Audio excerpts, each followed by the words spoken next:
All right, so we're going to move on to a new game with series, which is called a telescoping series. So we're not going to be using that geometric sum.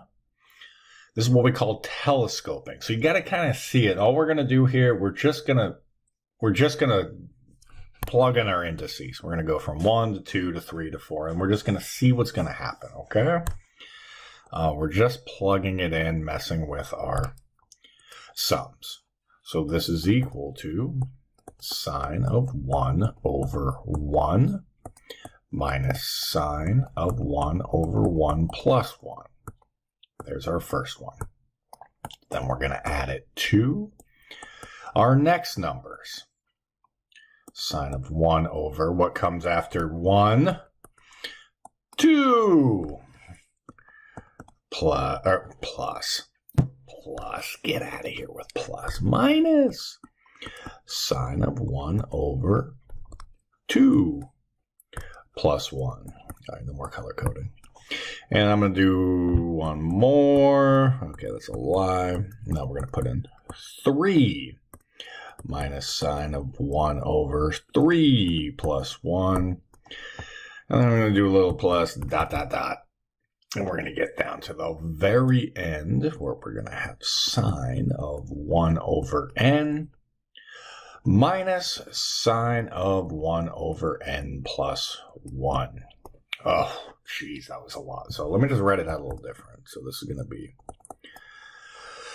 sine of 1 minus sine of 1/2 plus sine of 1/2. Why do I keep writing a freaking plus sign?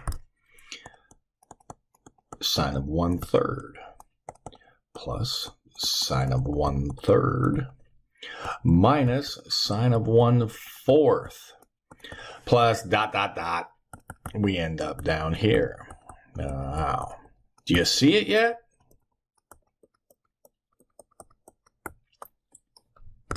Let's look. We have negative sine of 1/2. We have positive sine of 1/2. Those go away. We have negative sine of 1/3. We have positive sine of 1/3. Those go away. We have negative sine of 1/4, and then that next term would have a positive, so those two would go away.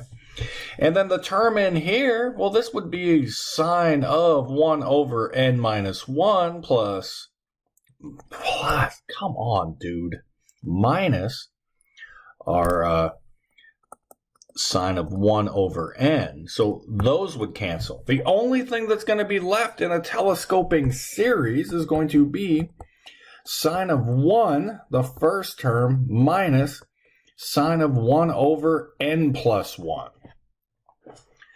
Now, if we're thinking that the limit needs to go to infinity, what does this turn out to be? If this was actually going to infinity, oh shoot, it is going to infinity. I just wrote it with n's because we'd have to take the limit as n tends towards infinity. So I guess what I'm writing is actually somewhat wrong. We should say that the sum as k equals 1 up to infinity of our sine of 1 over k minus our sine of 1 over k plus 1 is equal to the limit as n tends towards infinity of sine of 1 minus sine of 1 over n plus 1. But since the denominator has an n in it and n's going towards infinity, this term merely goes to 0, leaving us with sine of 1. Just the first term. Hey, there's a telescoping series. So the whole game in a telescoping series, we're always looking. If there's like a k plus 1 and a k, just going to guess. And a minus sign in the center. I'm going to guess we're going to lose some terms. Because these all just go. See, the two, they match. They just cancel out, leaving you with the first term and the last term. And we just got sine of 1. I don't even know what sine of 1 is. We're in radians, so I don't know what that is. Do you know? I think I'm pretty good at calculus, too. Or calculus. I'm pretty shitty at calculus. Pretty good with algebra, though. Trig. I was thinking of the same thing. Trig, algebra, all the same stuff. Let's do one more. This one's going to be quite a bit more tricky, though. Little tricks to it. All right. Let's look at this one. Ooh. So we have the sum where our index is starting at 3, not 1. Crap. Well, you know what? There might be some sort of trick to this that maybe makes this just a little bit simpler for us. I don't want to start at 3. I'd rather start at 1. So if k is equal to 3,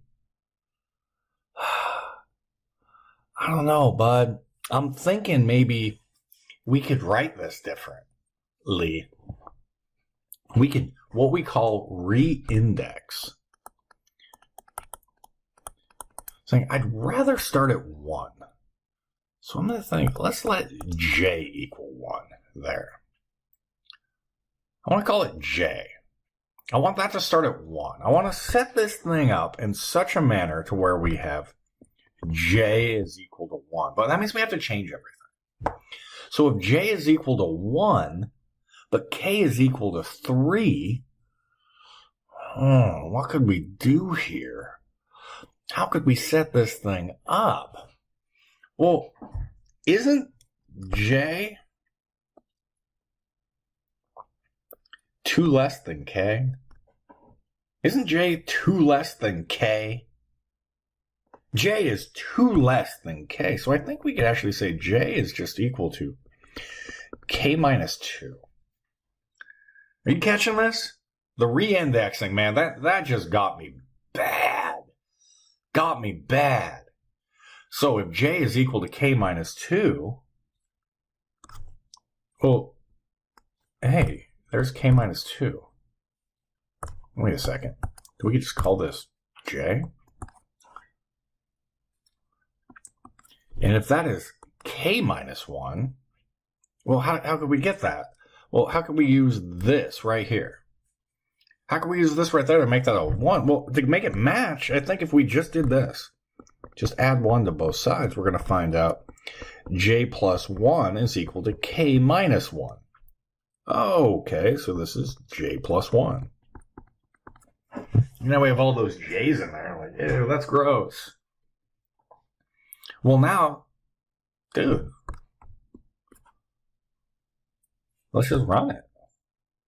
If you want to, if you're like, I don't like this, be like, okay, it's the same thing as this. Change it back to k's. This isn't physics. It's all the same crap. It's still the same answer. These two things, these are all equal. They're equal to each other. So it doesn't make any difference if you change it back to k. We're like, it's the same gosh darn thing. It's all frickin' equal. And now we can run around and do our telescoping sum. So let's just put it in with a 1. So we get 1 over 1 times 1 plus 1. Plus 1 over 2 times 2 plus 1. Plus something else. And that doesn't seem to help. It seems like we're going in the wrong direction. I don't feel like that's going to work. Golly. I don't know what that's going to turn out to be. Are you going to be able to solve this?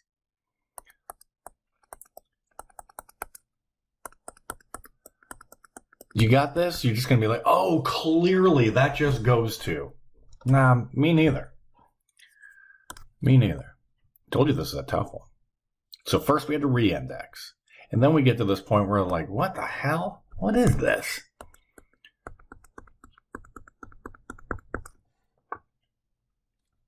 Oh. This is 1 times k times 1 over k plus 1. So this actually has to equal some a over k plus some b over k plus 1. Hey, it's called partial fraction decomposition. What's up? You thought it went away. Ha ha ha. No, it has not. And I'm just going to jump the steps here and just let you know that it's 1 over k. And our b is going to be negative 1. So you may have to do that, but in the interest of time, I'm just going to jump to it and show you PFDs, brother. Oh, they're still here. So this is the same thing. Man, you're like, please don't put this on the test. Please don't put this on the test. I might. You're going to do so many homework problems with this, or maybe you won't. But if you do your homework problems, you'll probably be able to recognize it if not. If not, and now we can start punching everything in. So we get 1 over 1 minus 1 over 1 plus 1 plus 1 over 2 minus 1 over 2 plus 1 plus 1 over 3 minus 1 over 3 plus 1 plus ... 1 over, I'm going to call it n minus 1 over n. Sorry, minus 1 plus 1. And then lastly, we get 1 over n minus 1 over n plus 1. Once again, these are all going to cancel. All your center terms are going to cancel. And you're only going to be left with 1 minus 1 over n minus 1. So there would be your sum, but now that's just for n's. Now, if we want to actually take the whole frickin' thing, 1 over k minus 1 over k plus 1. We're going to say, well, this is the limit as n tends towards infinity of 1 minus 1 over n minus 1. This goes to 0, leaving us with 1. Yeah, buddy. So I've actually written something incorrectly here. I should not have used an equal sign.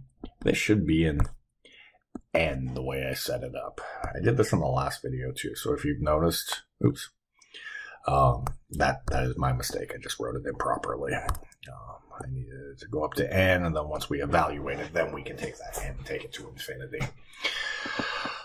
Another long old video, huh? So that is what we call a telescoping series. So we learned quite a bit of stuff in there that we can re-index. Partial fraction decomposition has not gone anywhere. And once we set up our sum, we just let that n tend towards infinity, and we can go get ourselves a result, an answer. Yeah, buddy. All right, I think we're going to have like 1 or 2 more videos in this, and then we're actually going to get into some shorter stuff, more to the point. We'll start doing our tests, because that's the stuff you're going to see mostly on your exam. All right. See you in the next.